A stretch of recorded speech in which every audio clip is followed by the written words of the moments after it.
이 시간도 여러분 좀 하나님과 동행하고 하나님의 음성을 듣는 은혜가 있기를 축복합니다.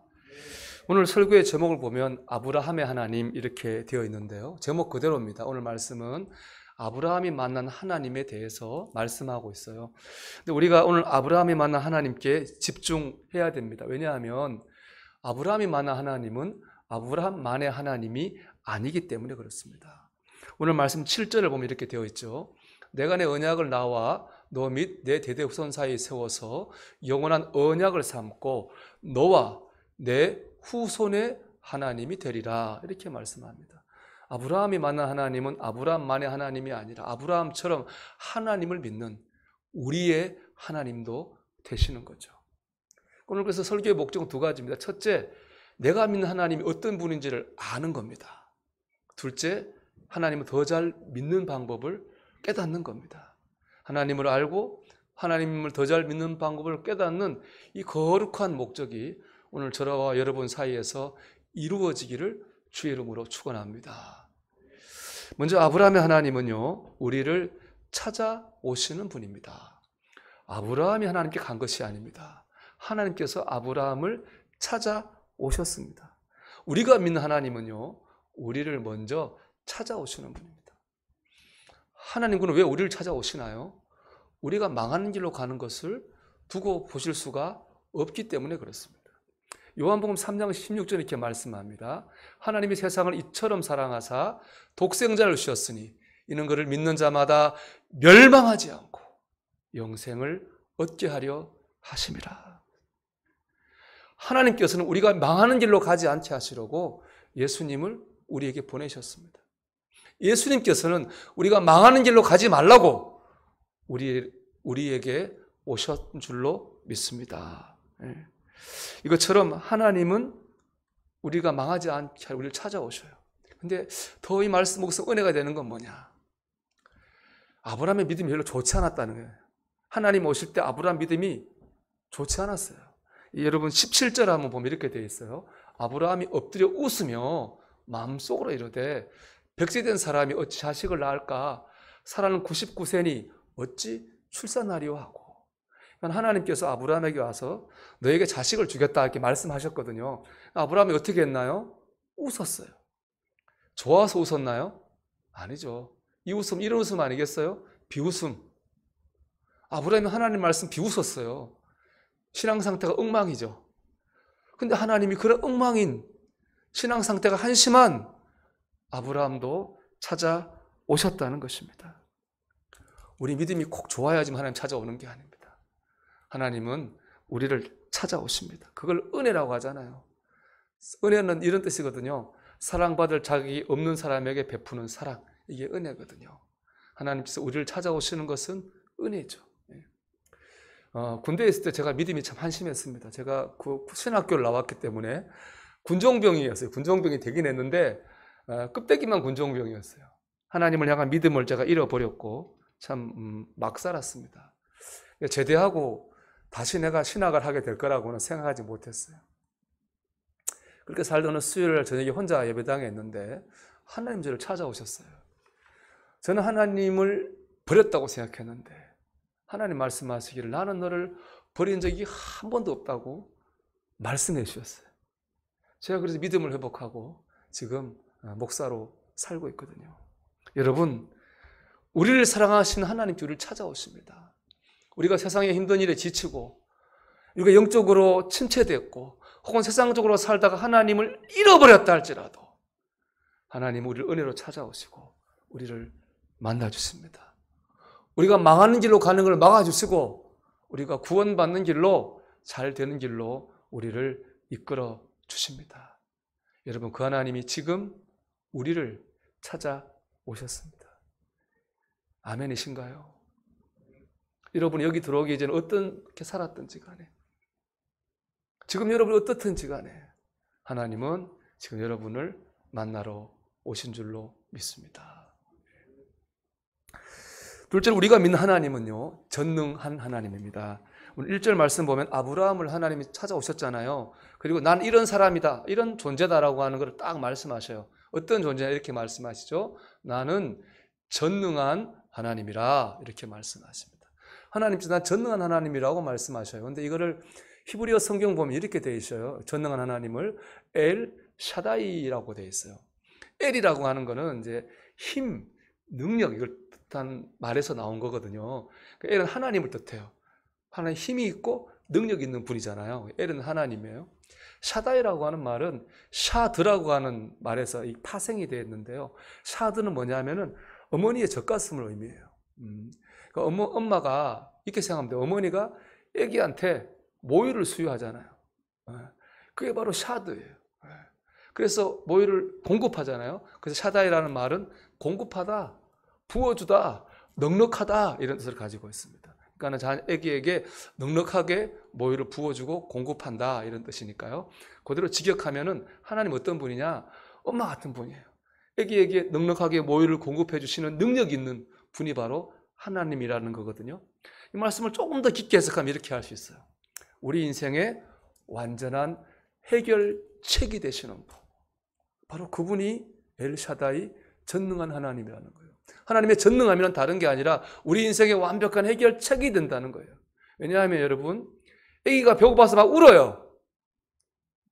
무엇이 그 아기의 울음을 멈추게 할 수 있나요? 엄마의 모유예요. 다른 어떤 것으로도 그 아기를 만족시킬 수 없어요. 뭘 줘도 그 애는 울어요. 오직 하나, 엄마가 젖을 먹으면 그 아기는 만족하고 그 아기는 문제가 해결되는 것이거든요.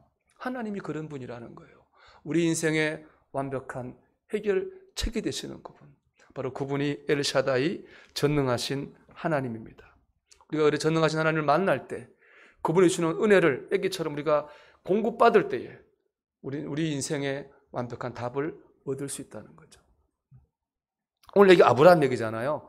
아브라함 얘기는 보통 아들 얘기죠. 하나님께서 아브라함한테 아들을 준다 그랬거든요.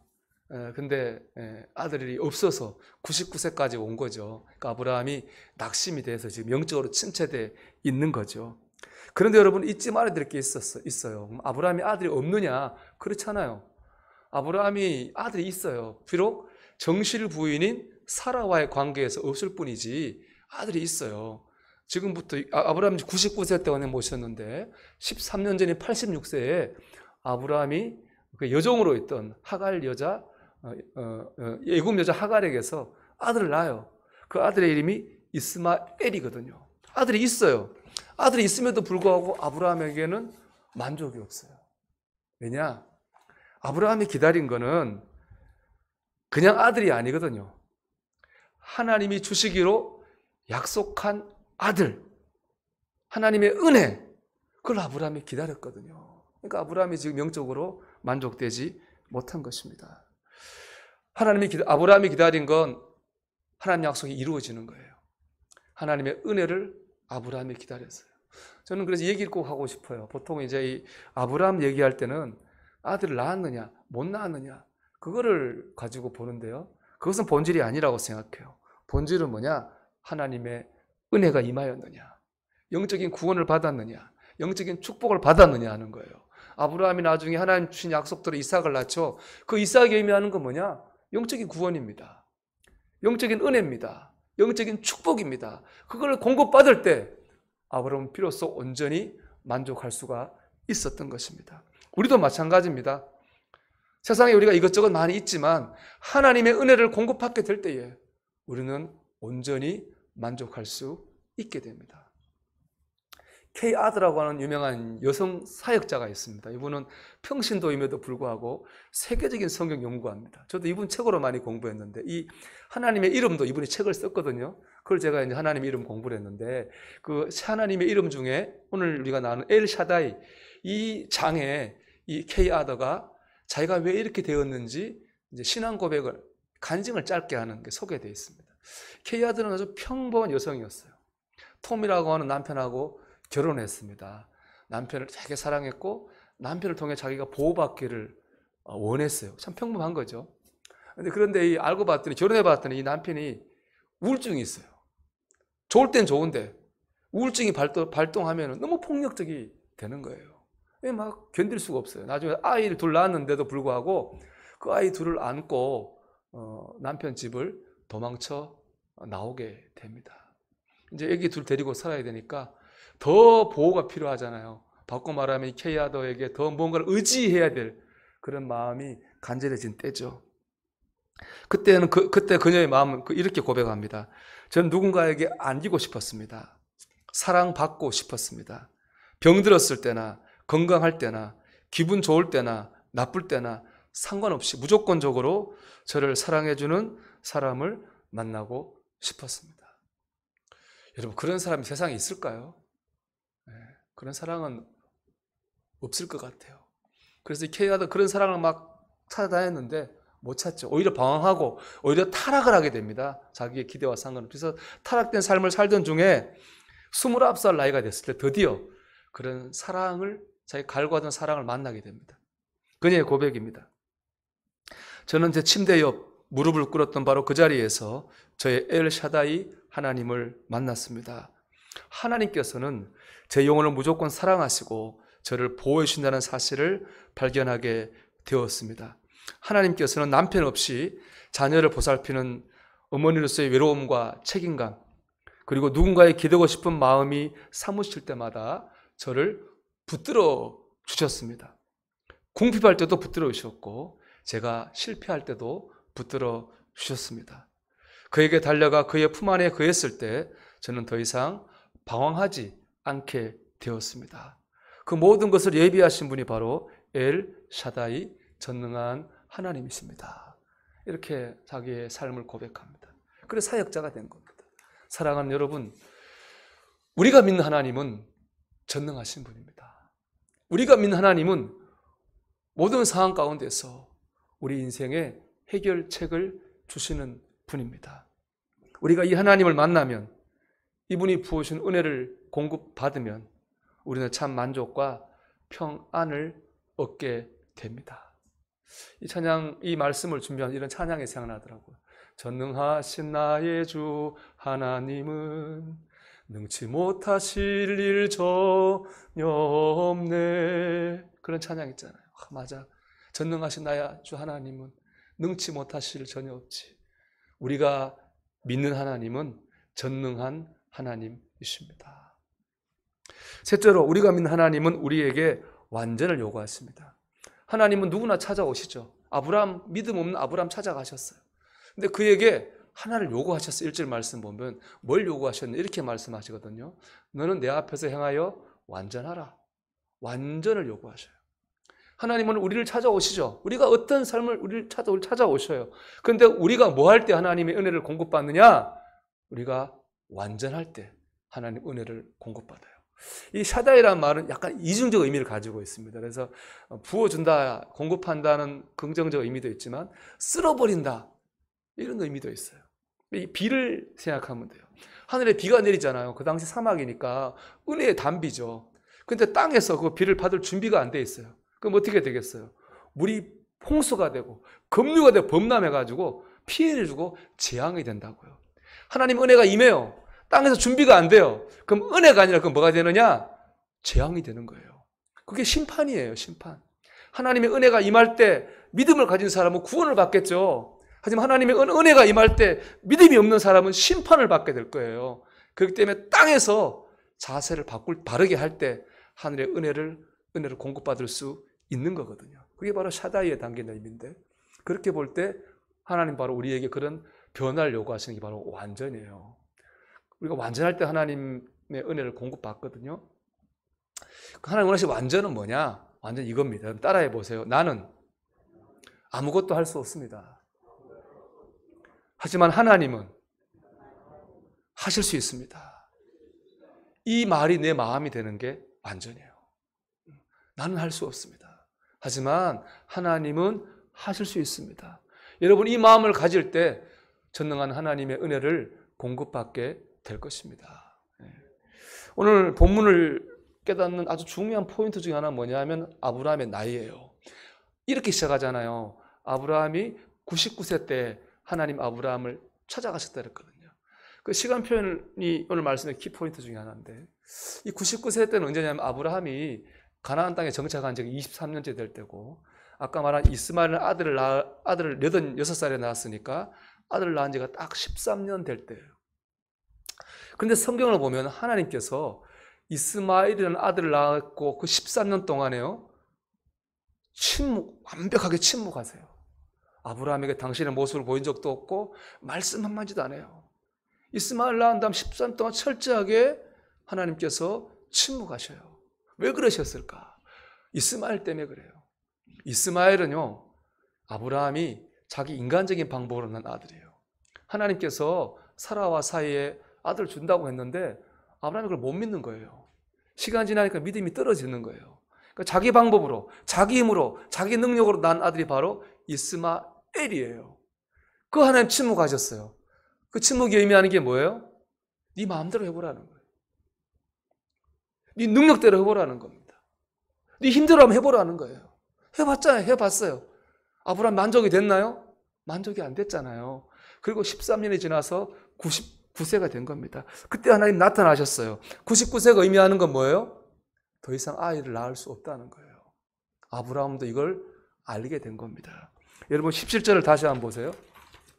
아브라함이 엎드려 웃으며 마음속으로 이르되 100세 된 사람이 어찌 자식을 낳을까? 사라는 90세니 어찌 출산하리요 하고, 거의 100세 된 남자와 거의 90세 된 여자가 아이를 낳을 수 없잖아요. 그건 하나님이 아니고서는 불가능한 일이잖아요. 그리고 이제 아브라함도 이거를 알게 되었고 인정하게 되었습니다. 그럴 때 하나님께서 아브라함에게 나타나시고 역사하셨습니다. 나는 도저히 할 수 없습니다. 하지만 하나님은 하실 수 있습니다. 이 마음이 될 때 우리는 전능한 하나님을 경험하게 될 것입니다. 여러분 모세가 120살 살았거든요. 위대한 지도자잖아요. 근데 모세의 120년 인생을 3단계로 나눌 수 있어요. 첫째는 40살 때까지. 그때는 모세가 이집트 왕국의 왕자로 살았어요. 그때 모세의 마음의 중심을 영어로 하면 이거예요. I'm something. 나는 뭐가 된다 이거예요. 나는 뭐 있어. 왕자니까 그런 말 할 수 있죠. 근데 40세부터요 80세까지는 살인죄를 짓고 미디안이라는 광야에서 이름 없는 양치기로 별 볼 없이 살아요. 그때 모세의 중심을 영어로 한다면 I'm nothing. 나는 아무것도 아닙니다.